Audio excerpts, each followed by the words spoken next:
My Coleman's CT200U EX, which we all know and some of us love as Trail Force 1, had temporarily had its name changed to Trail Force 1 ski after I added a ski to the front. I did this in an unorthodox way, but if you are orthodox, it should still work. There's a couple older videos on this channel which can provide more detailed information how this all came about. I'll include the links in the description. Over the last 2 years, I've been modifying and trying to make improvements to this edition, and I believe that I have finally perfected this upgrade. At least to my standards. In other words, I've upped my standards, so up yours. Before I go any further, if you opt to attempt this type of upgrade, use extreme caution. The Mostly Mike Show is not responsible for any injuries, collateral damage, loss of limb, or hideous disfigurement ensued from the assimilation of the actions in these videos.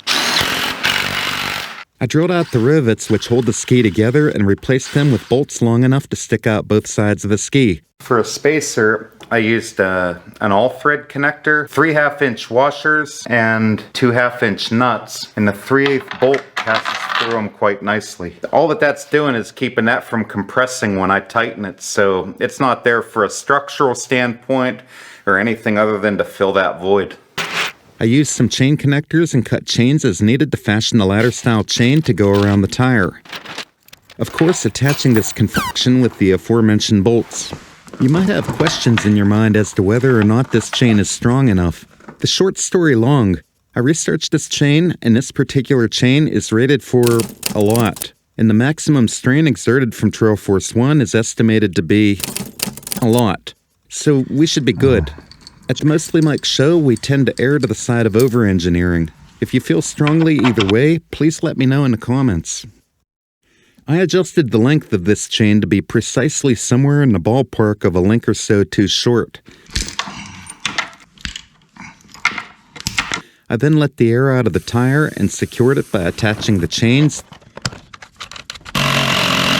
then carefully adding pressure, which holds the skis surprisingly well. You can hear all kinds of creaking going on, but I think we got it. Now we have our little chain here that goes around the fork. You might have to try to rotate the wheel back a hair in order to get it in place, but it'll go. This keeps it from having a tendency to try to go ass end up and hit the motor.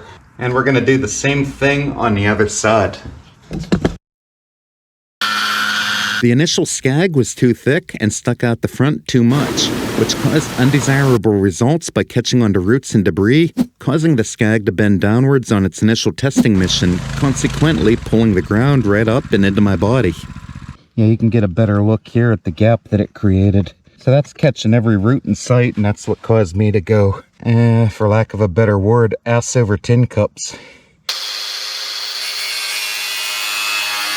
I trimmed this excess length off with my trusty Metabow grinder so it didn't stick out so far past the stud. And by stud, I'm not talking about myself. I then trimmed down the thickness of the skag, as well as rounding the edges. In hindsight, thinner materials such as a 1/4 inch would have been perfect. Just on the part that touches the ground. We recently got that 6 inches that the weatherman promised. You can take that however you want, but here we mean it in a precipitation sense of the term, which definitely satisfied me in the interest of getting Trail Force 1 ski out for another test. So let's get out there and tear it up. You know, the yard.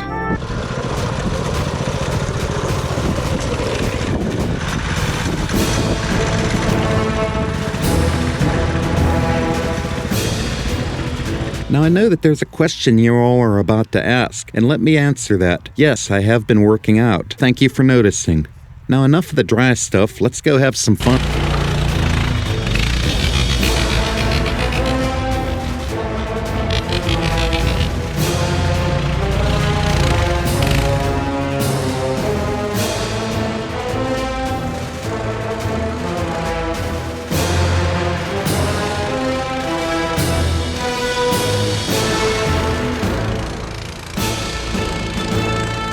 So we're working with precisely 6 to 8 inches of snow on the first day of testing. I was pretty impressed with the performance as well as the fun factor of Trail Force 1 as I ripped and teared around the yard. This is a mixture of 2 different days. Day 1 was recorded late afternoon, so lighting was less than ideal. On day 1, my top speed, according to Strava, was almost 14 miles per hour, and on day 2, I reached about 18 miles per hour. Sorry I didn't convert this speed to metric. I have nothing against metric. Hell, some of my friends are even metric. I believe that I could have achieved higher speeds in a more open area.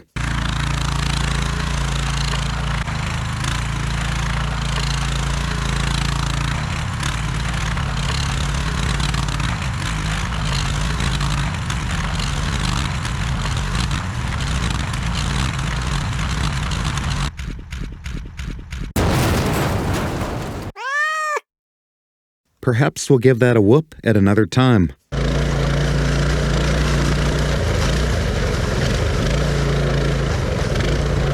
In my yard, Trail Force 1 ski had to accelerate to cruising speed, then slow down to avoid shooting into traffic. In other words, my dreams of breaking the sound barrier could not be achieved, which kinda left me feeling sad.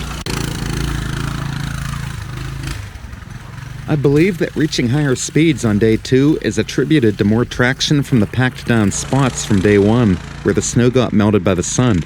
In my opinion, I couldn't ask for Trail Force 1 ski to perform much better than it did. Whipping the ass end around on sharp curves is really fun and satisfying to do. Trail Force 1 ski was a lot of fun to modify and ride. I considered adding chains to the rear tire for more grip, but not sure if it might grip too much. Perhaps to the point of tearing up the drivetrain. Let me know what you think in the comments and feel free to share your mini bike adventures. I can't wait to hear about them.